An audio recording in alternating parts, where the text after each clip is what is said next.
Oi, gente! Vim aqui falar um pouquinho com vocês, principalmente sobre o diagnóstico. Quando eu tava vivendo tudo no turbilhão, eu achava que assim que eu chegasse em casa com o Ravi, eu ia querer fazer um vídeo longo, explicar pra vocês o diagnóstico e até um alerta pras mães, tudo, no feed. Mas agora que eu tô vivendo o momento com ele aqui, eu não me sinto pronta pra isso, ou preparada, ou talvez eu nunca queira fazer esse vídeo. Então acho que eu vou fazer só esses stories, vou deixar um destaque pra quando alguma mãe quiser ver ou entender o que aconteceu.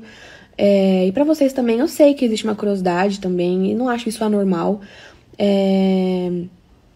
A curiosidade não me incomoda, o que me incomoda é as pessoas que se pagam de médico e acham que sabem o que aconteceu, joga no Google o que é e acha que sabe a causa, sabe tudo e não tá vivendo aqui, isso sim me incomoda. Mas eu ia dar um minuto, aí eu cortei. Eu tô vivendo um estresse pós-traumático. Eu faço terapia, eu tô passando psicólogo, enfim, tudo. Mas eu tô vivendo um estresse pós-traumático, então eu ainda tô com muita ansiedade, o que é esperado, não é anormal também. Então o Ravi tá ótimo, o Ravi tá bem em casa, tá mamando bem, mas eu ainda não tô bem, né? Eu ainda não consigo dormir, eu não consigo comer, eu emagreci mais de 10 quilos, ainda tá bem difícil pra mim, porque eu ainda tenho muito medo. Eu jurava que eu não ia chorar, que saco. Eu tenho muito medo ainda de acontecer alguma coisa. Eu tô com um alerta em excesso, olho qualquer coisa. Se ele faz um ano, eu já acho que é alguma coisa por tudo que eu passei. É um pouco mais assustador que o normal, mas vai passar. Ainda tá dentro do esperado, do que eu poderia sentir. Então eu tô vivendo um estresse pós-traumático com medo de viver isso de novo. E logo vai passar, né? O hospital, o Einstein, ele, com nossa autorização, claro, publicou uma nota, né, um comunicado de alta, de assessoria, enfim, e falou que o diagnóstico foi enterocolite. E realmente ele teve um quadro de enterocolite. E eles publicaram com nossa autorização, como eu disse. E assim, muita gente falou, nossa, mas não era raro? Então, a gente sempre falou com muita clareza, é raro para a idade dele, né? Enterocolite é muito rara para bebês a termo, bebês recém-nascidos que nasceram no tempo esperado.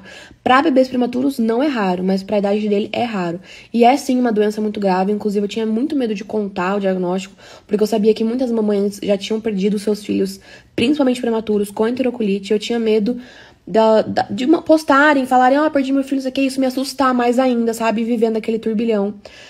Que é a enterocolite necrosante, né? Que muitos bebês passam, muitas mães já viveram isso e pode virar um caso cirúrgico, perfurar o intestino, enfim. O caso do Ravi não foi necrosante porque não necrosou. Graças a Deus, ele nunca chegou ao ponto de precisar de uma cirurgia, não perfurou o intestino, mas ele teve muitas complicações dentro da enterocolite que são graves. Então, a gente ficou por um fio, sabe? A gente rezava todos os dias porque a qualquer momento poderia acontecer uma situação pior de perfurar, porque ele teve todos os sinais radiológicos, uns exames de que era grave, de que poderia piorar. A gente não sabia se era uma linha tênue que estava subindo e piorando e ia descer, ou se ia só subir e piorar cada vez mais e poderia perfurar. Então foi muito assustador. Vi também algumas pessoas que jogam no Google e acham que o Google diz tudo. Nossa, mas poderia ser falta de oxigênio do parto que causou isso nele. Sim, muitos bebês, principalmente prematuros, quando falta oxigenação, tem hipóxia, entre outras causas, pode sim faltar oxigênio no intestino e causar uma enterocolite. Como eu sempre falei, não é o caso do Ravi, não teve nada, absolutamente nada a ver com o parto. O Ravi nunca teve uma falta de oxigenação no sangue, a saturação nunca baixou e também não teve nada no parto, não teve hipóxia, não teve falta de oxigênio. As pessoas confundem o desconforto respiratório que ele nasceu com o coração desacelerar, ter uma hipóxia, faltar oxigênio pro bebê quando ele nasce mesmo, sabe? Isso ele não teve. Ele tem nascido com desconforto, gente, mães com cesárea agendada, o bebê nasce, ele acabou de nascer, e às vezes ele não sabe como respira, ele nasce com desconforto para respirar mesmo. O dele não foi um caso de falta de oxigênio ou algo que poderia desencadear, até porque se fosse, os sintomas apareceriam logo em seguida ao do nascimento, né? Ele não conseguiria fazer um cocô, talvez, ou teria uma hemorragia ali ainda na maternidade, nos primeiros dias de vida. O Ravi foi apresentar com 15 dias de vida, depois de muitos cocôs bem efetuados e uma vida super plena e maravilhosa em casa. Então não teve nada a ver com parto, foi descartado logo no início. Os médicos, tá? A internet. É até ridículo ter que explicar isso, porque eu já falei várias vezes, né, que não teve a ver com o parto. Parece que as pessoas querem me magoar pra que eu me sinta culpada pela via de parto que eu escolhi. Mas não, gente, não teve nada a ver mesmo, graças a Deus, porque senão eu estaria me culpando mesmo. Talvez eu nem estaria conseguindo ter condições de estar aqui falando, estaria muito mais doente, psicologicamente, mentalmente, tá? Bom, e aí ele teve um caso de enterocolite. De início, o caso mais grave de enterocolite é uma enterocolite infecciosa, né? Que é causada por uma bactéria, um vírus, um parasita, algum bicho.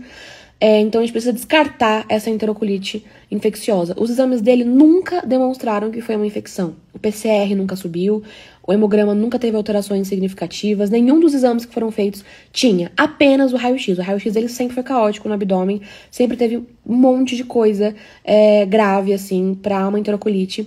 Então, só que a gente não poderia correr o risco de ser um infeccioso, porque ele é o que realmente mata. A enterocolite mata mais quando é infecciosa. Então, conforme ele foi respondendo a tudo, né? Os exames foram mudando algumas coisas, o antibiótico também que ele tomou, entre outras coisas, foram dando alguns sinais, aonde, quando o raio-x vai melhorando, fez ultrassom também, aonde que estava inflamado no intestino, com pessoas especialistas, gastropediatra, radiologistas e minha pediatra, entre outros, uma equipe excelente de médicos. Eu tenho que agradecer muito ao Dr. Ricardo, que é o gastro agora do Ravi, a doutora Ruth, que fez todos os exames, que ela é, assim, mágica.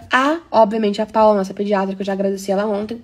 Então, assim, no final das contas, chegamos à conclusão que pode ter tido um quadro infeccioso, mas o PCR nunca subiu, então eu como mãe, tá? Os médicos nunca me falaram isso. Eu como mãe não acredito que foi infeccioso, mas mostrou que ele tem um quadro alérgico. Então, existe uma condição que é a enterocolite ser induzida por uma alergia à proteína do leite de vaca. Então, chegou à conclusão que ele tem alguma alergia severa. Então, provavelmente, a enterocolite foi induzida por uma alergia severa que atacou o intestino dele. Então, ele tem uma alergia, por exemplo, ao meu leite, né? Ele estava amamentando. Era uma alergia muito forte, provavelmente uma PLV. Não dá pra saber ainda de qual proteína do leite, ou se foi a ovo, ou se foi a castanha, que são coisas que dão muita alergia e que eu comi demais no período em casa. Mas alguma coisa desencadeou a enterocolite, que é uma situação muito grave que a PLV pode causar. Então, a PLV não é uma alergiazinha básica, não. Tem, sim, quadros muito tranquilos de PLV, mas tem quadros muito perigosos, como foi com o Ravi. Então, eu, mãe, acredito que foi a alergia que induziu, mas pode sim ter sido uma coisa cruzada ali da alergia com o infeccioso, por ter chegado ao ponto de ser tão grave. Não dá pra saber, tá? A gente nunca vai confirmar isso, não vai entrar no intestino dele e ver a bactéria lá, até porque não tem como fazer exames invasivos com o intestino ruim. E agora, pra encerrar, qual foi o sinal, Vi, que fez você ir pro hospital, para as mamães ficarem de alerta, né? Bom, o Ravi sempre esteve bem clinicamente. Mesmo sendo no intestino, a barriga nunca distendeu, nunca ficou grande, dura, como acontece com muitos bebês prematuros com a enterocolite, que é um dos principais sinais. O Ravi não teve nada clinicamente, perfeito. A única coisa, o único sintoma que ele teve foi uma hemorragia, muito sangue nas fezes. E não é pouco, não, tá? Eu não vou pôr a foto da fralda aqui, porque acho que é já muito íntimo e também o Instagram pode banir, porque é realmente muito sangue. Então não é aquele veiozinho de sangue que a PLV causa na maioria dos bebês que tem a PLV. Não era um veiozinho, um sanguinho assim, não. Era uma fralda com tanto sangue que era, tipo, alto o sangue. A quantidade de sangue era alta dentro da fralda dele. E era um sangue muito fedido, como se fosse uma borra de café escuro com sangue. O que se denomina melena, que é um sangue digerido. Por isso que ele é tão fedido. É um cheiro podre. Podre. Eu já tinha ouvido falar que na medicina um dos cheiros mais fedidos era o cheiro do sangue, né? O sangue velho, o sangue digerido, esse sangue melena mesmo. E é um cheiro muito podre. Então, ele fez 2 fraldas com muita hemorragia. Então, não era pouquinho, não. Era muito. Era sangue e, mais que o sangue, era uma borra de café. Então, a cor total da fralda era uma borra de café, sabe? Bem escuro e muito fedido. E dava pra ver em alguns cantos o sangue mesmo, assim. O vermelhão do sangue. Também tinha sangue vivo e esse sangue escuro, que é esse sangue digerido, que passou pelo intestino ali e foi digerido. Então, era um sangue muito esquisito. Foram 2 fraldas assim. Na primeira, a gente já foi pro hospital. Caso, poderia ser, tipo, fissura do meu peito, ou um vasinho, sabe, do peito que foi, não sei o quê. Mas eu falei, não, meu peito tá ótimo, não é isso. Fui pro hospital e aí já fez mais uma fralda de sangue. E aí sim a gente começou a buscar o que era. Tanto que teve várias suspeitas, tá, gente? Teve suspeita de doença hemorrágica no começo do recém-nascido, que poderia ser. Teve suspeita de invaginação, intercepção do intestino, que quando a alça entra uma na outra, depois sai, sangra muito.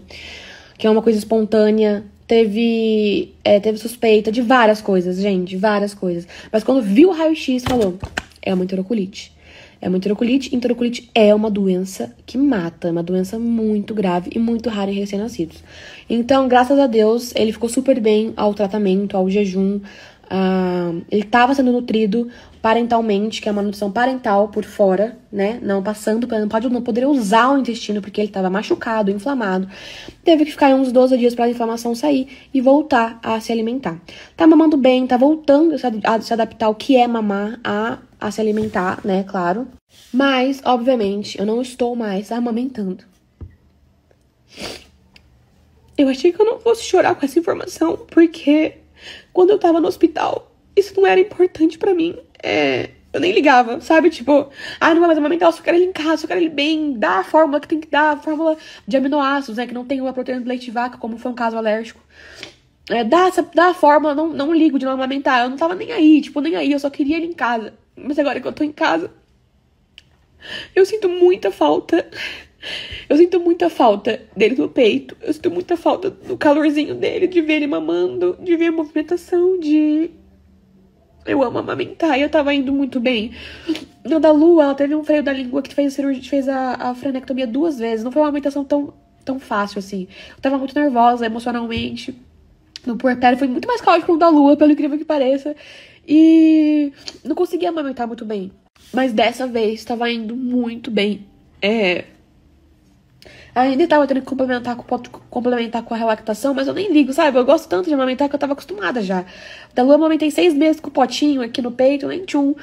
Mas o momento com ele no peito, era um momento de conexão muito forte. E eu acho que agora é que minha ficha tá caindo, que eu não vou amamentar. Vi, mas é só tirar a proteína do leite de vaca do Ravi. Sim, eu teria essa possibilidade. Mas com ele aconteceu um caso tão grave, a alergia dele provavelmente é tão severa que eu não ia ficar em paz, sabe? Vai que sem querer eu fui no restaurante e falou que não tinha, mas tinha. Ou contaminação cruzada, gente. Uma panela que usou, que ficou um resquício, se põe uma comida minha. Pode dar contaminação cruzada. Eu nunca ia estar em paz mais com ele amamentando, sabe? Eu, assim, bato palma pras mães que conseguem fazer essa dieta e que dá certo. Mas a minha cabeça ia ficar maluca, sabe? Então eu cheguei à conclusão que o melhor pra ele era que eu não amamentasse mais, porque eu ia ficar uma mãe que não ia estar bem amamentando, com medo de estar fazendo mal a ele, o meu leite tá fazendo mal a ele, e não vou mais amamentar. Para de ser besta, ele foi pra UTI, e realmente é algo tão pequeno perto de tudo, mas agora que tudo tá melhorando, eu acho que aí minha ficha caiu, sabe?